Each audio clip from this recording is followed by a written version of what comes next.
So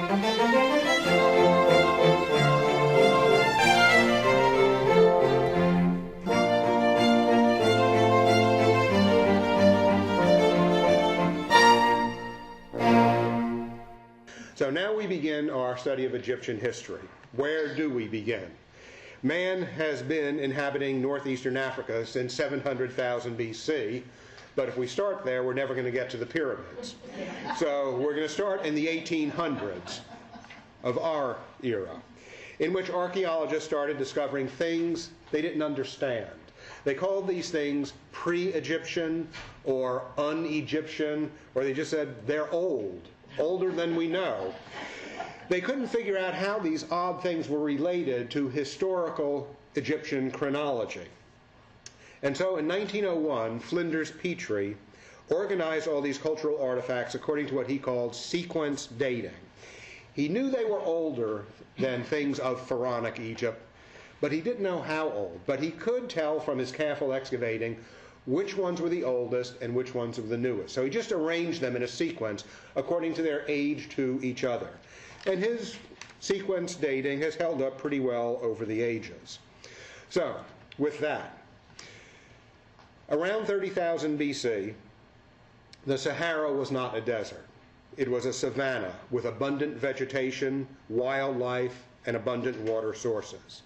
There were nomadic hunting and gathering populations all through the Sahara savanna, and men preferred the savanna to the untamed Nile Valley. But then between 30,000 and 15,000 BC came the end of the last ice age, and the climate started changing. And what used to be a lush savanna started drying out. And as the Sahara started turning to desert, animals and humans were forced to the oases and to the Nile Valley. From about 15,000 to 13,000, we find hunting and gathering in the Nile Valley, but men didn't live in the valley. The valley was untamed. They had those annual floods. They lived on the desert ledges above the valley and did their hunting and gathering down by the waterside. About 13,000 BC, archaeologists in those strata find things like sickles and grindstones, meaning now that around 13,000 BC, men aren't just going down into the valley, grabbing something off a bush and stuffing it in their mouth. They're now cutting seeds, they're grinding them, probably cooking them, and perhaps even storing them.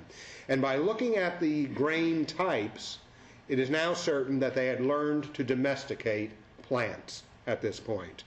Whether there was any domestication of animals is uncertain. Well, around 10,500 BC, all this domestication experimentation stops abruptly. In these strata, there are no more domesticated seed types, no sickles, no grindstones, only hunting tools. What happened, what changed, is impossible to tell. Warfare, violence, cataclysmic floods, nobody knows the answer.